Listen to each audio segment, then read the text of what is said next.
तुझी रहमत या रब सईं कुशादी, तुझी रहमत या रब सईं कुशादी। मुझे ॾोहन खां ॾाढी घणी, तुझे बख़्शी त बख़्शे सघीं थो, तुझे बख़्शी त बख़्शे सघीं थो। मुंहिंजा ऐब ख़ताऊं खणी, तुझी रहमत या रब साईं कुशादी। मुझे ॾोहन खां ॾाढी घणी, तोखां ॾाढो ॾकाई डरां थो। नाउ तुंहिंजो वठी मां ठरां थो, तोखां ॾाढो ॾकाई डरां थो। नाउ तुंहिंजो वठी मां ठरां थो। घुर्ज पए थी त तोखां घुरां थो, घुर्ज पए थी त तोखां घुरां थो। मुंहिंजो मालिक तूं मुंहिंजो धणी, तुझी रहमत या रब सईं कुशादी। मुझे ॾोहन खां ॾाढी घणी, मुझे ऐबन जो काथो ई कोन्हे।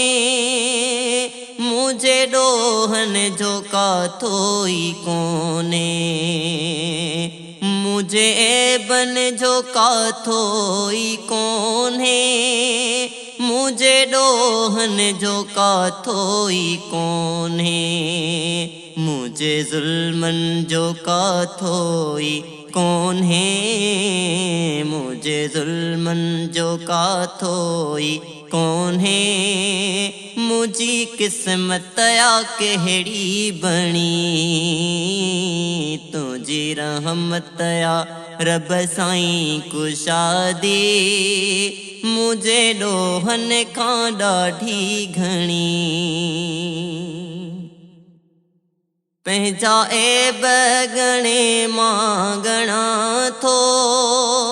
पंहिंजो पाण खे भी न वणां थो, पंहिंजा ऐब गणे मां गणां थो।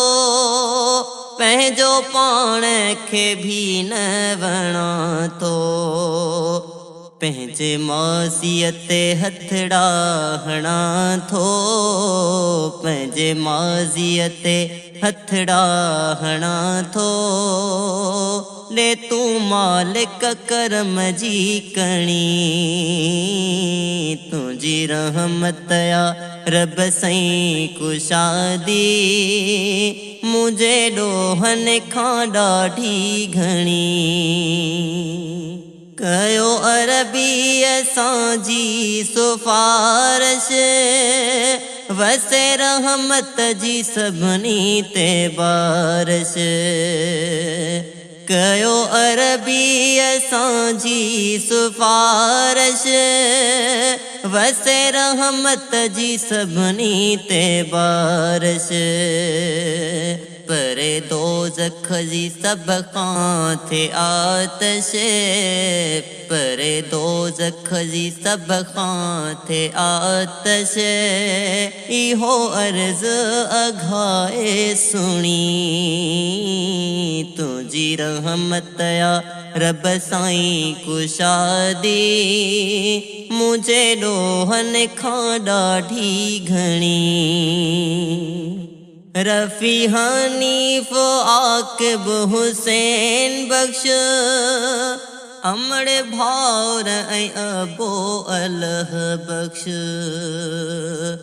रफ़ी हनीफ़ आक़िब हुसैन बख़्श। अमड़ भाउर ऐं अबो अलह बख़्श। रब सदके रसूल जे तूं बख़्श, रब सदके रसूल जे तू बख्श मुझो खानदान सारो खणी तुझी रहमत या रब साईं कुशादी मुझे डोहन खां ॾाढी घणी तुझे बख्शी त बख्शे सघी थो तुझे बख्शी त बख्शे सघी थो मुझा ए बख़्ताऊं खणी तुझी रहमत या रब साईं कुशादी मुझे डोहन खां ॾाढी घणी।